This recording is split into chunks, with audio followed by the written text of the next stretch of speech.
옆 사람하고 우리 호산나 찬양대에 화답하는 의미에서 이렇게 선포하실까요? 주는 우리의 평화이십니다. 한번 이렇게 우리의 평화이십니다. 이렇게 인사하면 좋겠습니다. 네. 담을 헐다. 조영심. 담을 헐기 시작했다.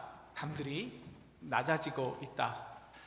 내 것임을 완고하게 주장해 왔던 담, 온몸에 철조망을 두르고 정수리에 유리 조각까지 박았다.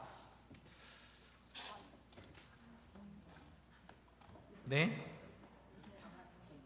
담장, 물고 물린 땅 때문에 먼 핏줄보다 낫다던 이웃과 쌓고 살았던 담벼락. 도시의 담을 없애자 간격들이 허물어지자 사방이 팔방이다. 이참에 나도 담을 헐었다. 나를 위협할 그 무엇에게 쓴맛을 보여줄 요랑으로 담아 두었던 쓰디쓴 주머니. 재속 버리는 일인 줄 모르고 남의 허물 덮어줄 줄 모르더니 결국 내 배에 구멍을 내어 담을 헐고 쓴맛을 보았다. 우리도 담을 쌓습니다. 이게 사회생활이고 계급 사회죠. 그런데 일단 쌓은 담은 헐기가 힘듭니다. 이 담을 유일하게 허무는 것이 있습니다. 우리가 믿는 십자가입니다. 그래서 담으로 구별되고 분리되고 나누고 갈등하던 자들이 십자가로 연결됩니다. 그렇게 우리는 주 안에서 성전으로 지어져 갑니다. 이것이 우리가 믿는 기독교와 기독교의 믿음과 신앙과 구원입니다. 바울이 드디어 예루살렘 교회에 도착하게 되었습니다. 1차, 3차 전도 여행을 통해서 얼마나 많은 수고와 고난과 환난을 당했습니까? 그래서 아시아와 유럽을 복음으로 세우고 든든히 교회를 세웠습니다.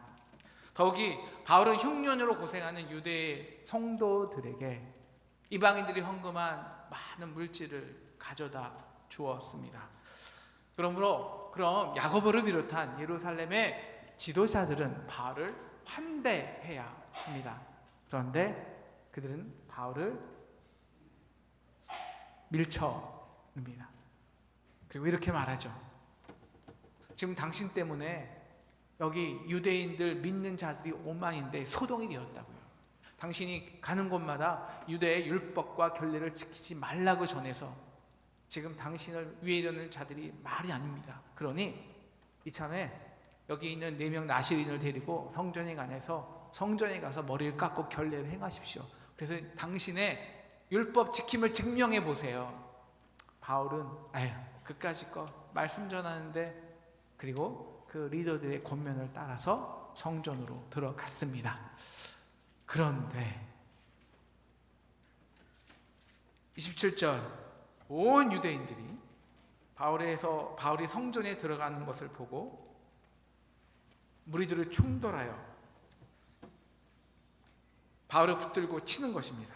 그 이유는 28절, 바울이 전도하는 명목으로 우리 유대인의 율법과 성전을 모독했는데 이제 예루살렘에 와서 그걸 증명해 보이기 위해서 에베소 사람 이 드로비모를 아예 성전 안으로 들여보냈다는 것입니다.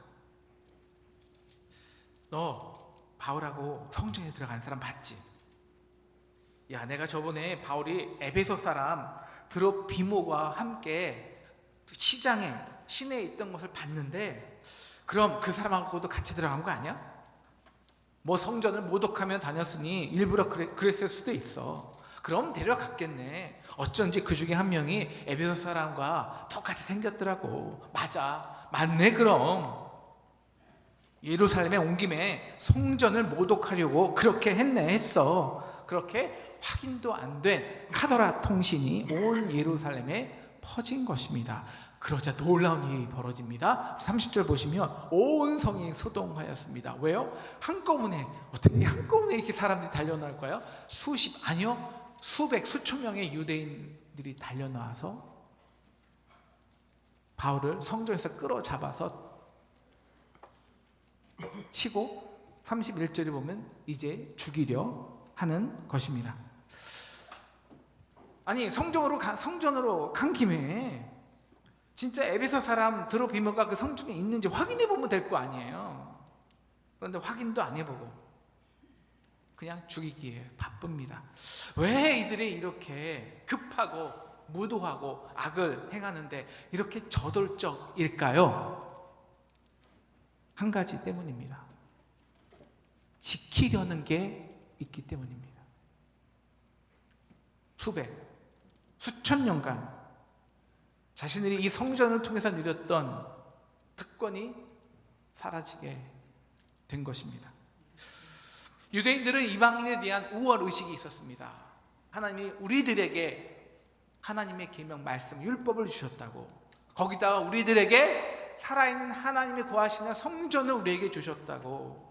그래서 유대인으로 태어나면 8일 만에 할례를 받고 성전에 들어가 정결 의식을 합니다. 그러면 바로 그 자리에서 유대인의 혈통으로 특권이 주어집니다. 그리고 이것은 곧바로 사회적 특권이 되기도 합니다. 유대 사회에서 한 개인의 사회적 지위는 이 혈통의 정결성과 율법의 정통성에 의해서 결정되었습니다. 혈통의 가장 순수한 사람들이 누굴까요? 바로 지성소에 들어갈 수 있는 제사장들이었습니다. 사회의 최상부를 형성하죠. 그리고 그 혈통의 특권은 세습되는 것입니다. 그 다음에 율법의 정통한 서기관 바리새인들이었고, 그 다음에 8일 만에 할례 받은 유대인의 남자들이었습니다. 거기까지만 성전에 들어올 수 있습니다. 이 사람의 계층화는요, 공간의 계층화와 일치됩니다. 우리 이거 보여주기 전에 우리 유명한 영화죠, 기생충이라는 영화를 보면 계급의 계층을 상하로 구분합니다. 지하에 사냐, 1층에 사냐, 2층에 사냐, 3층에 사냐. 한 사람의 사회적 위치는 이제 보여주셔도 됩니다. 성전과 그 지성소, 저기 가운데 높이 서 있는 성전 지성소인데요, 그 지성소와 얼마나 가까이 있느냐에 따라서 그들의 지위와 특권이 결정됩니다. 그 이유는 더 거룩하기 때문입니다. 제사장이 가장 거룩합니다. 그래서 성전을 보여주시면, 지도를 다시 보여주시면 저기 그 높은 성전 안에 지성소가 제사장의 뜰입니다. 그리고 제사장 바로 밖이 유대인의 남자들의 뜰이죠. 그리고 벽을 딱 세워서 여자들은 여기 들어오지 못해. 왜? 여자들은 부정하니까. 그리고 아예 더 큰 담을 두르고 그것을 이방인의 뜰이라고 합니다. 이방인이 이곳에 들어오면 죽어. 왜? 너희들은 부정하면 그 어떤 방법으로 해결될 수가 없어. 그래서 유대인들은 저 경계예요. 저 벽을 지키는 것을 목숨을 걸었습니다. 그래서 이방인의 뜰에 담벽에는 이런 글씨가 적혀 있다고 합니다. 실제로 이제 큰 화강에 쓰여 있는 글자인데요, 이렇게 적혀 있습니다. 이방인은 안쪽 뜰과 성소 주변의 난간 주변으로 들어올 수 없다. 오다가 잡히는 모든 이방인들은 죽을 것이다. 그런데 이 경계를, 이 담을 무너뜨리는 사람이 있습니다. 바로 바울이죠. 실제적으로 바울은 갈라디아서 3장 28절을 보시면 이 공동 번역에는 이렇게 번역되어 있습니다. 유대인이나 그리스도인이나 종이나 자유인이나 남자나 여자나 아무 차별이 없습니다. 그리스도 예수 안에서 여러분은 모두 한 몸을 이루었기 때문입니다. 차별이 없다고? 우리가 그 담을 세우는데 몇백 년, 아니 몇천 년이 걸렸는데, 여러분 이제 왜 유대인들이 그렇게 바울에게 순간 수백 명이 갑자기 달려들어서 죽이려 했는지 이해가 가십니까? 온 예루살렘 성이 요란하자 이 소식이 군대 천부장에게 바로 들립니다. 그래서 32조 천부장은 군인들을 보내죠. 천부장이 이렇게 신속하게 올 수 있었던 것은 당시 로마 군대가 성전 바깥들과 계단으로 연결된 안토니오 요새에 주둔하고 있었기 때문입니다. 그리고 천부장은 오자마자 바울을 두 쇠사슬로 손과 발을 결박하죠. 그리고 묻습니다. 이 자가 무슨 일을 하였는가? 34절에 보면 그런데 천부장이 그 진상을 알 수 없었다고 합니다. 아마 저라면, 그리고 보통 사람이라면 로마 구인들이 오자마자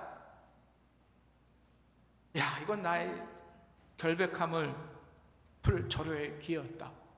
아니 저들이요, 난 로마 시민권을 갖고 있는데 아무 연고와 아무 죄도 없이 나를 죽이려 했습니다. 저들을 잡아주세요. 팩트를 주장하고 자기의 옳음을 증명했을 것입니다. 그런데 바울은 잠잠합니다. 오히려 무리들이 어떤 이는 저런 말로, 어떤 이는 저렇게 소리칠 뿐입니다. 왜 바울이 침묵했을까요? 바울이 이제 결박당하여 징계로 끌려가는 도중에도 무리들의 폭행은 멈추지 않습니다. 그래서 하늘 수 없이 이 군사들이 바울을 보호하기 위해서 아예 바울을 두 손으로 이렇게 양쪽에 확 들어갖고 갑니다. 그런데 그 가운데서 사람들이 바울을 때리며 치며 이렇게 말하는 것입니다. 바울을 없이 하자, 저를 없애버려야 된다, 이 김에 아예 죽여버려야 된다 외치는 것입니다. 고백하지만 이것이 다 우리 인간의 모습이고요, 이게 사실 우리 사회의 모습 그 자체예요. 나는 이 사람보다 이만큼 더 거룩한데, 자본주의에서는 이 거룩은요 다른 것이 아닙니다. 내가 저만큼 노력해서 이만큼 더 돈을 벌었는데, 내가 이 거룩의 차별을 두기 위해, 이 계층의 차별을 두기 위해 얼마나 힘들게 수고했는데 저 차별을 아예 아무것도 아닌 것으로 만들어 버린다고? 그래서 그 차별에 우위를 둔 특권을 지키기 위해서는 우리는, 그리고 특별히 그 특권을 지키려는 그 무리 속에 있다 보면, 그래서 무리는 언제나 비도덕적이고 비상식적인 거예요. 우리도 아무리 도덕적인 우리라도 언젠가는 꼭 이 말을 뱉고야 맙니다. 저를 없이 하세요. 우리도 잊힐 수 있는 것입니다. 여러분, 우리 인간 사회는요 가만히 놔두면 저절로 언제나 계급과 계층이 생깁니다. 그리고 이것을 지키기 위해서는 우리는 무리가 됩니다. 서로 죽이고 헐뜯고 전쟁을 불살르는, 이것이 우리의 사회예요. 이것이 우리의 정치의 모습이고 우리 한국 사회의 모습입니다. 그리고 이것이 인류의 역사였습니다. 그렇게 해서 우리 인간이 죽인 자가 있습니다. 누굴까요? 바로 예수님입니다. 여기서 없이 하다라는 헬라어는 아이로라는 말로 그 유대인들이 총독 빌라도에게 했던 말과 똑같은 말입니다. 누가복음 28장 18절이죠. 무리가 일제히 소리 질러 이르되 이 사람을 없이 하고 똑같은 헬라어 말입니다. 왜 그들은 예수님을 없애라고 하였을까요? 그들이 예수님을 십자가에 못 박으라고 가장 크게 요구했던 이유 중에 하나는 성전 모독죄였습니다. 그래서 십자가 앞에 사람들이 예수에게 이렇게 모욕하죠. 아, 성전을 헐고 사흘에 짓는 자여, 내가 너를 구원하여 십자가에서 내려오라. 왜요? 예수님께서 이렇게 말씀하셨기 때문이죠. 요한복음 2장 19절인데요. 이 성전을 헐라, 내가 사흘 동안에 일으키리라, 이 말 때문입니다. 예수님이 지으신 십자가로 인해서 이제 인간의 거룩함, 노력을 기준으로 구분짓고 구별하고 안과 밖을 나누고 누가 우리와 함께 있는 자들인지 아니면 내가 밖으로 내몰아야 하는 자들인지 그 차이를 두는 구별하는 성전은 이제 아무 의미가 없어졌다는 것입니다. 왜 그럴까요?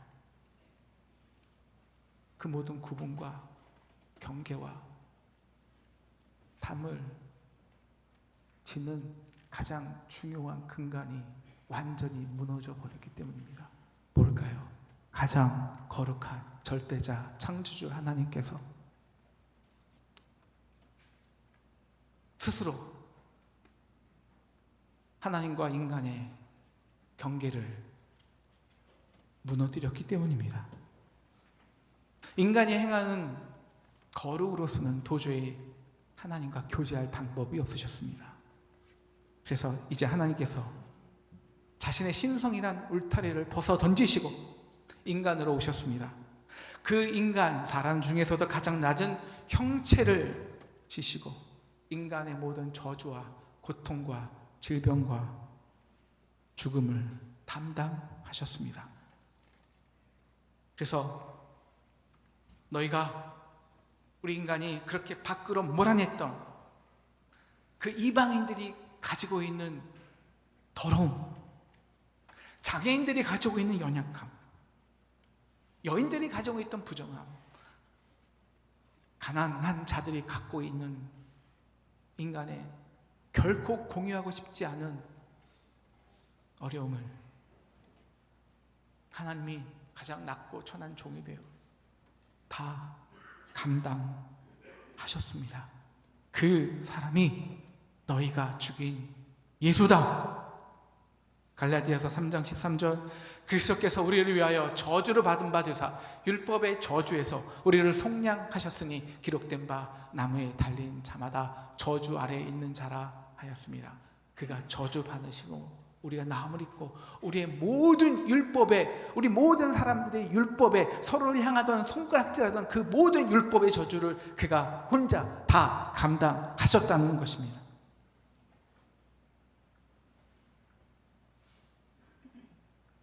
저 같으면 너무 불편할 거예요. 너무 원망했을 거예요. 하나님, 저 예루살렘 리더들은요, 주님의 복음을 위해 저처럼 고난을 겪지도 않았습니다. 땀 흘리고 수고하지도 않았습니다. 저는 오히려 그들을 위해, 그들을 도우기 위해서 이 아시아의 사방 곳곳을 다니며 매를 맞고 죽임을 처하면서도 그들에게 이 이방인들의 헌금을 가져다 주었습니다. 저는 예루살렘 리더들의 리더십과 권면을 인정해서 그들의 권면 따라 교회에 갔을 뿐입니다. 참 억울하지 않을까요? 그런데 그들의 요구 때문에 성전에 갔다가 매 맞고 죽게 되었는데, 어떻게 예루살렘 목회자들은, 리더들은 하나도 보이지 않습니다. 배신감이 들지는 않았을까요? 하나님, 어떻게 수십 년간 복음 때문에 온갖 고난과 매질을 당한 저는 이렇게 죽게 하시고, 저 예루살렘에서 편하게 목회한 저들에게는 저렇게 복 주시는 것입니까? 원망할 수 있었습니다. 그런데 침묵합니다. 또 침묵합니다. 그냥 맞습니다. 왜 그 선택을 행했을까요? 바로 37절 때문입니다. 바울이 천부장에게 이렇게 말합니다. 내가 당신에게 말할 수 있느냐?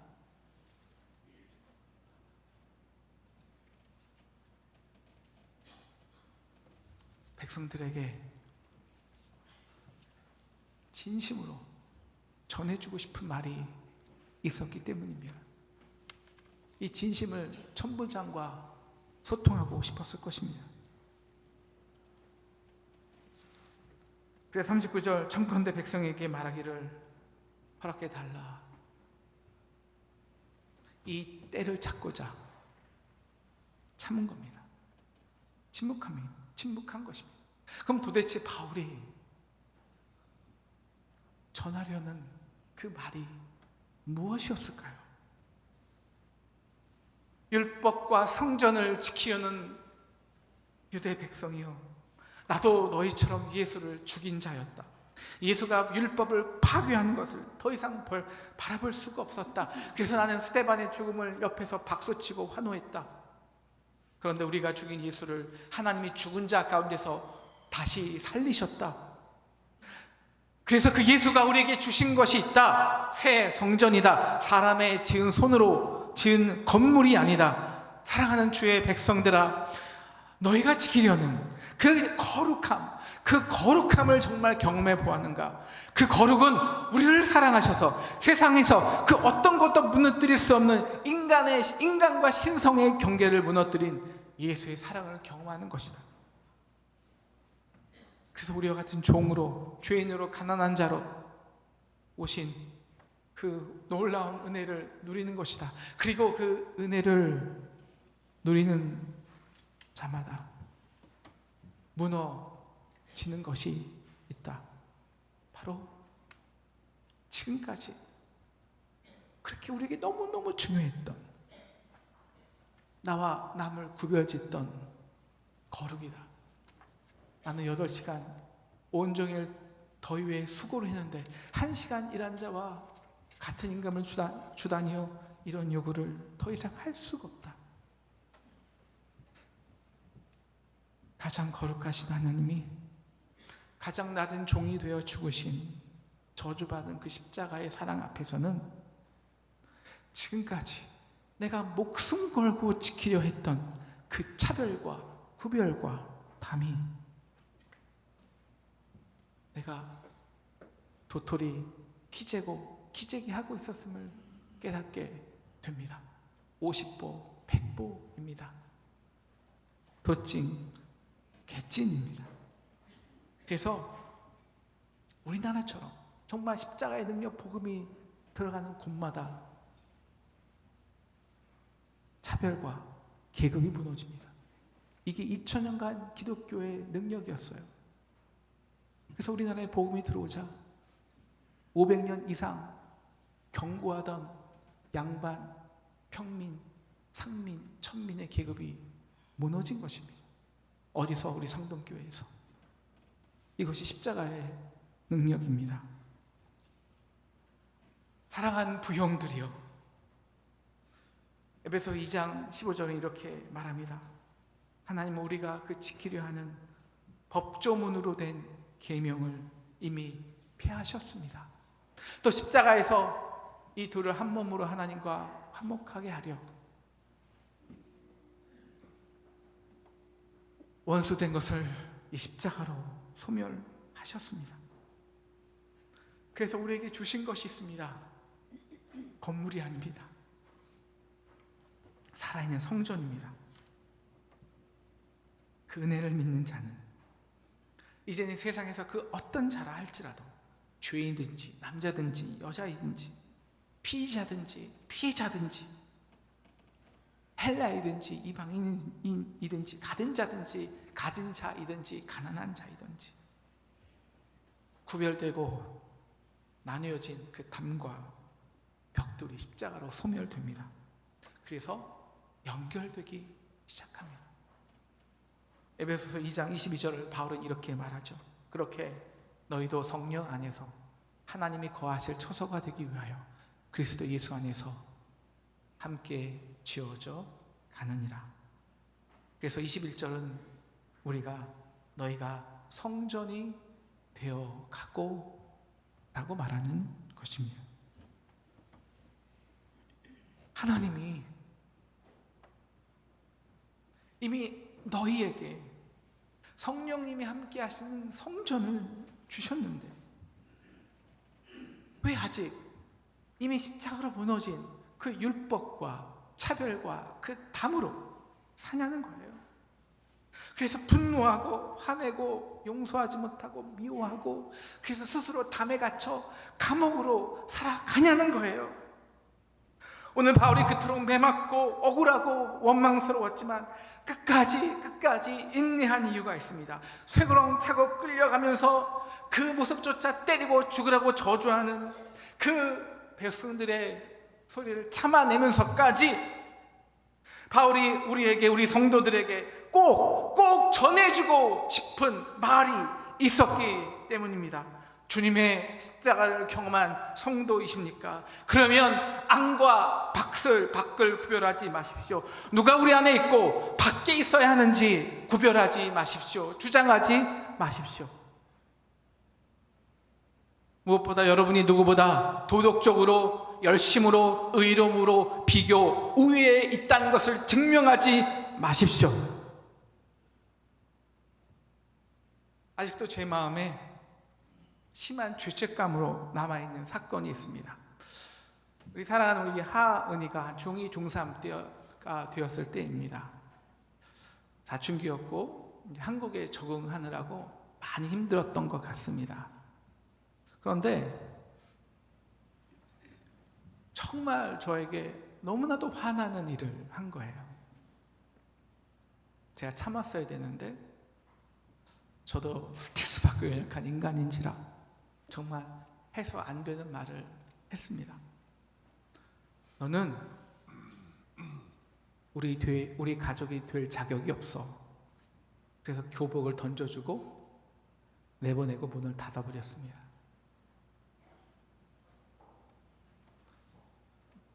물론 하나님의 은혜로 우리 사랑하는 딸과 저의 관계는 아주 회복되어서 너무 사랑하는 사이지만 또 아직 때때로 그 사건이 머리에 스쳐가요. 하나님, 내가 무슨 자격이 있어서 감히 사랑하시는 딸을 내 가족이 될 자격이 없다니요. 저는 아빠가 될 자격이 있었나요? 저는 남편이 될 자격이 있었나요? 저는 목사가 될 자격이 있었나요?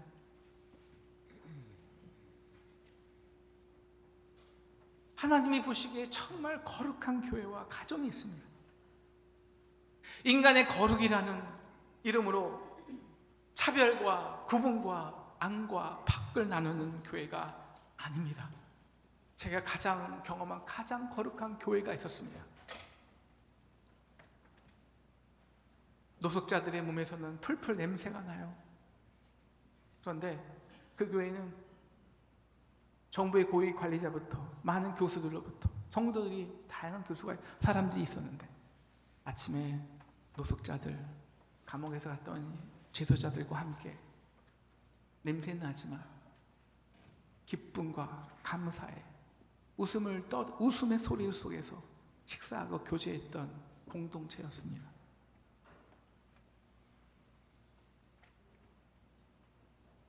인간이 만든 성전에서는 증명하고 그래서 주장하고 보상을 요구합니다. 하지만 예수 그리스도가 십자가로 사흘 만에 지으신 새 성전에서는 모든 사람이 감사하고 기뻐합니다. 왜? 다 은혜로 왔기 때문입니다. 은혜가 넘치니까요. 천국이 됩니다. 사랑하는 상동 성도 여러분, 여러분의 가정은 가장 거룩한 가정이 되시기를 주님의 이름으로 축원합니다. 우리 상동교회는 가장 거룩한 교회임을 믿으시기를 축원합니다. 바울처럼 억울하십니까? 세상 사람들, 아니 가장 가까운 사람들로부터 상처받고 그 상처에 썩은 쓴뿌리가 여기까지 목적까지 차오르셨습니까?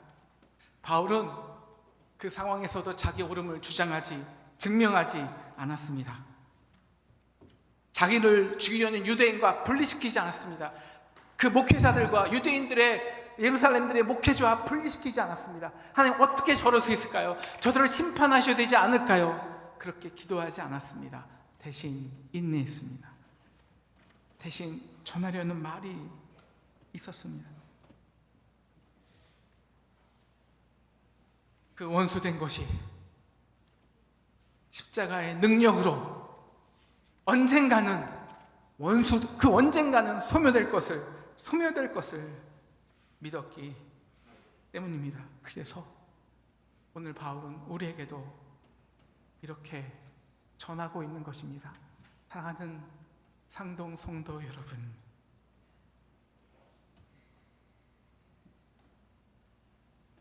이제 우리는 우리 옳음을 증명할 필요가 없습니다. 상대의 부족함도 내가 왜 저들을 밖에 묶어놔야 했는지 그 부족함도 증명할 필요가 없습니다. 우리 사랑하는 딸을, 아들을, 내 부모를, 형제를 그 십자가의 피로 우리와 한 몸 되게 하셨는데 감히 밖으로 몰아내지 맙시다.